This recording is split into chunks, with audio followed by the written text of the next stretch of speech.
जिसने चुप होना सीख लिया उसको चुप हमने नहीं रहने दिया। कहते हैं बुद्ध को जब ज्ञान हुआ तो वो 7 दिन चुप रह गए। चुप्पी इतनी मधुर थी, ऐसी रसपूर्ण थी, ऐसा रोआ रोआ उसमें नहाया सरोवर था। बोलने की इच्छा ही न जगी, बोलने का भाव ही पैदा न हुआ। कहते हैं देवलोक थरथराने लगा। कहानी बड़ी मधुर है, अगर कहीं देवलोक होगा तो जरूर थरथराया होगा। कहते हैं ब्रह्मा स्वयं घबरा गया, क्योंकि कल्प बीत जाते, हजारों हजारों वर्ष बीतते, तब कोई व्यक्ति बुद्धत्व को उपलब्ध होता है। ऐसे शिखर पर कोई हजारों वर्षों में पहुंचता है, और अगर उस शिखर से आवाज न दे, उस शिखर से अगर बुलावा न दे, तो जो नीचे अंधेरी घाटियों में भटकते लोग हैं उन्हें तो शिखर की खबर भी न मिलेगी। वो तो आंख उठा के देख भी ना सकेंगे, उनकी गर्दनें तो बड़ी बोझिल। वस्तुतः वो चलते नहीं, सरकते, रेंगते। आवाज बुद्ध को देनी ही पड़ेगी, बुद्ध को राजी करना ही पड़ेगा। जो भी मौन का मालिक हो गया उसे बोलने के लिए मजबूर करना ही पड़ेगा। कहते हैं ब्रह्मा सभी देवताओं के साथ बुद्ध के सामने मौजूद हुआ, वो उनके चरणों में झुके। हमने देवत्व से ऊपर रखा है बुद्धत्व को, सारे संसार में ऐसा नहीं हुआ। हमने बुद्धत्व को देवत्व से ऊपर रखा है। कारण देवता भी तरसते हैं बुद्ध होने को। देवता सुखी होंगे, स्वर्ग में होंगे, अभी मुक्त नहीं, अभी मोक्ष से बड़े दूर। अभी उनकी लालसा समाप्त नहीं हुई, अभी तृष्णा नहीं मिटी, अभी प्यास बुझी नहीं।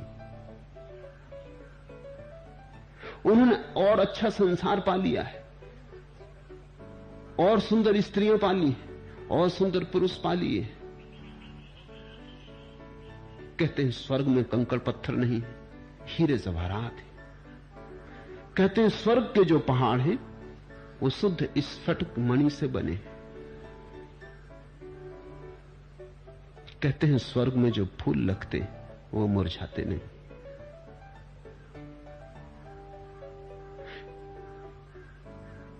परम सुख है, लेकिन स्वर्ग से भी गिरना होता है, क्योंकि सुख से भी दुख में लौटना ही पड़ेगा। सुख और दुख एक ही सिक्के के पहलू। कोई नरक में पड़ा है, कोई स्वर्ग में पड़ा है।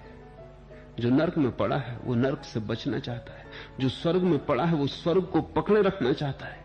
दोनों चिंतातुर हैं, दोनों पीड़ित और परेशान हैं। जो स्वर्ग में पड़ा है वो भी किसी लोभ के कारण वहां पहुंचा है, जो नरक में पड़ा है वो भी किसी लोभ के कारण वहां पहुंचा है। एक ने अपने लोभ के कारण पाप किए होंगे, एक ने अपने लोभ के कारण पुण्य किए। लोभ में फर्क नहीं। बुद्धत्व के चरणों में ब्रह्मा झुका और उसने कहा कि आप बोलें। आप न बोलेंगे तो महादुर्घटना हो जाएगी। और एक बार यह सिलसिला हो गया तो आप परंपरा बिगाड़ देंगे। बुद्ध सदा बोलते रहे, उन्हें बोलना ही चाहिए। जो न बोलने की क्षमता को पा गए हैं उनके बोलने में कुछ अंधों को मिल सकता है, अंधेरे में भटकनों को मिल सकता है। आप चुप न हो, आप बोले। किसी तरह बमुश्किल राजी किया। कहानी का अर्थ इतना ही है कि जब तुम मौन हो जाते हो तो अस्तित्व भी प्रार्थना करता है कि बोलो। वृक्ष और पत्थर पहाड़ भी प्रार्थना करते हैं कि बोलो। करुणा को जगाते हैं तुम्हारी कि बोलो। तुम जहां पहुंच गए हो वहां और भी बहुत पहुंचना चाहते। उन्हें रास्ते का कोई भी पता नहीं, उन्हें मार्ग का कोई भी पता नहीं। अंधेरे में टटोलते हैं, उन पर करुणा करो, बोलो। तुम भी कल उनके साथ थे, इतने जल्दी भूल मत जाओ, विस्मरण मत करो, पीछे लौट कर देखो। साधारण आदमी वासना से बोलता है, बुद्ध पुरुष करुणा से बोलते हैं। साधारण आदमी इसलिए बोलता है कि बोलने से शायद कुछ मिल जाए, बुद्ध पुरुष इसलिए बोलते हैं कि शायद बोलने से कुछ बट जाए। बुद्ध पुरुष इसलिए बोलते हैं कि तुम भी साझीदार हो जाओ उनके परम अनुभव में, पर पहले शर्त पूरी करनी पड़ती है मौन हो जाने की, शून्य हो जाने की। जब ध्यान बोलता है, जब ध्यान की वीणा पर संगीत उठता है, जब मौन मुखर होता है, तब शास्त्र निर्मित होते। जिनको हमने शास्त्र कहा है वे ऐसे लोगों की वाणी है जो वाणी के पार चले गए थे, और जब भी कभी कोई वाणी के पार गया उसकी वाणी शास्त्र हो जाती है, आप्त हो जाती है, उससे वेदों का पुनः जन्म होने लगता है। तो पहले तो मौन को साधो, मौन में उतरो, फिर जल्दी ही वो घड़ी भी आएगी, वो मकाम भी आएगा जहां तुम्हारे शून्य से वाणी उठेगी। तब उसमें प्रामाणिकता होगी, सत्य होगा, क्योंकि तब तुम दूसरे के भय के कारण न बोलोगे, तुम दूसरों से कुछ मांगने के लिए न बोलोगे, तब तुम देने के लिए बोलते हो। भय कैसा? कोई ले तो ठीक, कोई न ले तो ठीक, ले ले तो उसका सौभाग्य, न ले तो उसका दुर्भाग्य। तुम्हारा क्या है? तुमने बांट दिया, जो तुमने पाया तुम बांटते गए, तुम पर यह लांछन न रहेगा कि तुम कृपण थे, जब पाया तो छिपा के बैठ गए। पर ऐसा कभी हुआ ही नहीं, ऐसा कभी होता ही नहीं, क्योंकि यह पाना कुछ ऐसा है कि इसमें बांटने की अभिप्सा साथ में ही आती, इसके भीतर ही छिपी आती। जैसे फूल जब खिलता है तो उस खिलने में ही गंध का बटना भी छिपा होता है। कोई फूल ये चाहे कि खिल तो जाऊं और बटू ना, तो असंभव होगा। इसलिए ब्रह्मा आए या नहीं इससे कोई फर्क नहीं पड़ता।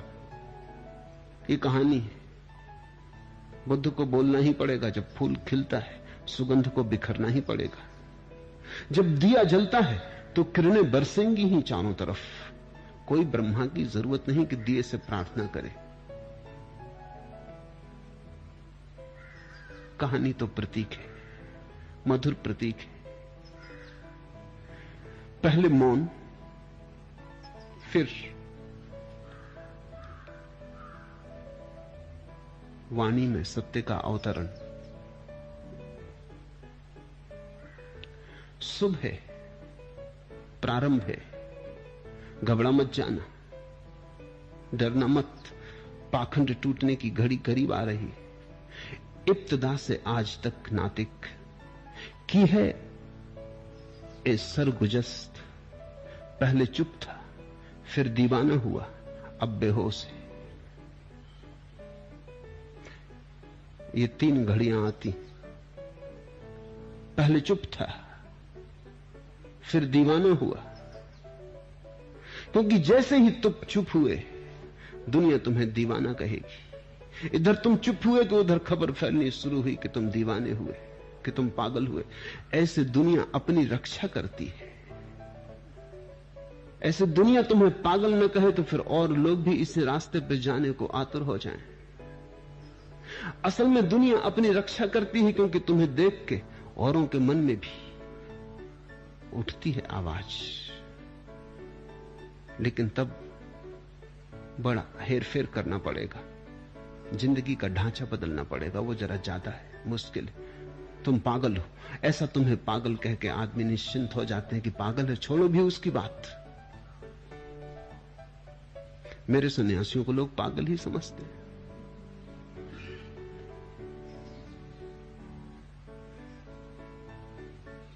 पागल है, उनकी बात ही मत सुनो।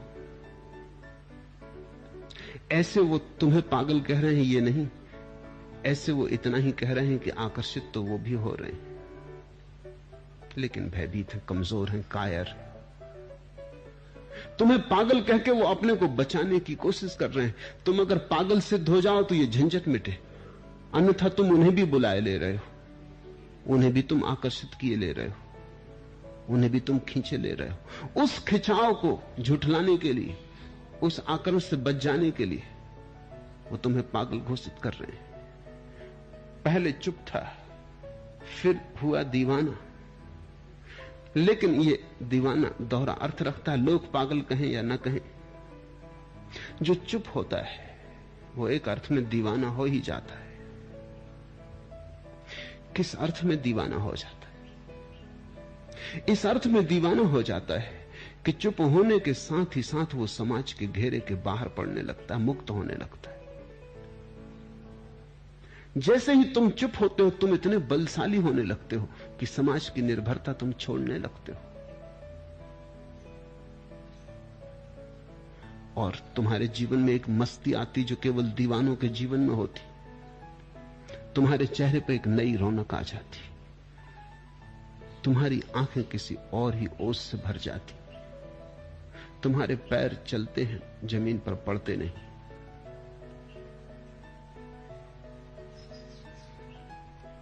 जैसे तुम हर हमेश किसी नशे से भरे हो। आज की सुबह मेरे कुफ्र, आज की सुबह मेरे कैफ का अंदाज न पूछ।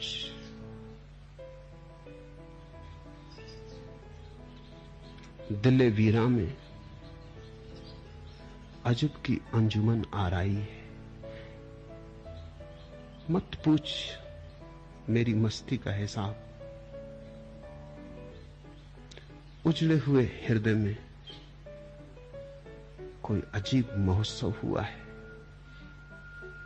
कोई नई धुन बजी है। दीवाने तो तुम हो ही जाओगे, पागल तो तुम मालूम होने ही लगोगे। पर यह पागलपन चुनने जैसा है, यह पागलपन करने जैसा है। तुम्हारी सारी होशियारियां भी इकट्ठी होकर इस पागलपन के एक कतरे का भी मुकाबला नहीं कर सकती। तुम्हारी बुद्धिमत्ता दो कौड़ी की है, क्योंकि जिसने पागल होना जाना उसने ही परमात्मा का होना भी जाना। फिर हुआ दीवाना, अब बेहोश है। और फिर तीसरी घड़ी भी आती, जब तुम नहीं रहते, तुम बचते ही नहीं, उसी घड़ी को बेहोश कहते। बेहोशी का मतलब ये नहीं कि तुम्हारा होश खो जाता है, बेहोशी का मतलब कि तुम खो जाते हो। होश तो पूरा हो जाता है। ये ऐसी बेहोशी है कि इसमें होश खोता नहीं, बढ़ जाता है, लेकिन तुम मिट जाते हो। यही सांसारिक शराब और परमात्मा की शराब का भेद है। जब तुम शराब पीते हो, तुम तो रहते हो, होश खो जाता है। जब तुम परमात्मा को पीते हो, तुम तो मिट जाते हो, होश रह जाता है। इब्तदा से आज तक नातिक की है ये सरगुजस्त। पहले चुप था, फिर हुआ दीवाना, अब बेहोश है।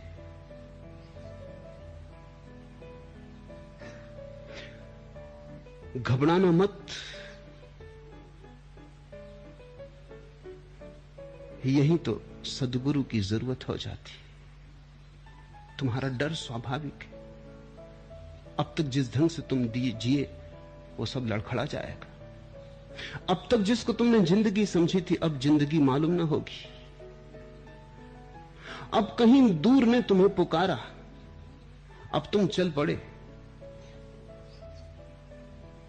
किसी ऐसी खोज में जहां आदमी को अकेला ही जाना पड़ता है, जहां राजपथ नहीं, जहां बस पगडंडियां भी पहले से तैयार नहीं, चलते हो बस उतनी ही तैयार होती। दुनिया तो यही समझेगी कि तुम गए, दुनिया तो यही समझेगी कि तुम मुर्दा हुए। मोहब्बत ने उम्र अबद हमको बख्शी, मगर सब यह समझे फना हो गए हम। लोग यही समझे कि मर गया ये आदमी, पहले समझेंगे पागल, फिर समझेंगे मृत। लोग भूल ही जाएंगे तुम्हें कि तुम हो भी, ऐसा किनारा काट के निकल जाएंगे। दुनिया यही समझेगी ये आदमी समाप्त हुआ, लेकिन तुम्हारे भीतर जो घटा है वो तुम ही जानते हो। तुम्हारे भीतर जो मेघ मल्हार जगी वो तुम ही जानते हो। तुम्हारे भीतर आषाढ़ के मेघों को देखकर जो मोर नाचने लगे वो तुम ही जानते हो। तुम्हारे भीतर तो अमृत बरसा है, मृत्यु समाप्त हुई है, लेकिन लोगों के लिए तुम लगोगे कि मृतक हो गए। मौन से शुरुआत होती,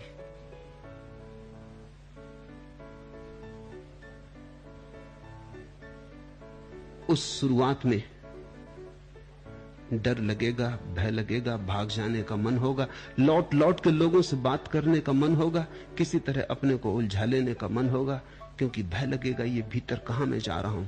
क्योंकि जो तुम्हारी गहराई है भीतर वो तुमसे भी गहरी है, वो तुमसे पार है। उस गहराई में उतरते वक्त मौत रास्ते में पड़ेगी, ऐसा लगेगा कि मरे गए। ध्यान में मृत्यु घटती, ध्यान सूली है, लेकिन सूली के बिना सिंहासन नहीं। ध्यान में जो मरता है वही परमात्मा में जगता है। संसार से तो तुम मृतवत हो जाते हो और परमात्मा तुम में जीवंत हो जाता है। मरने की तैयारी रखना, क्योंकि वही साथ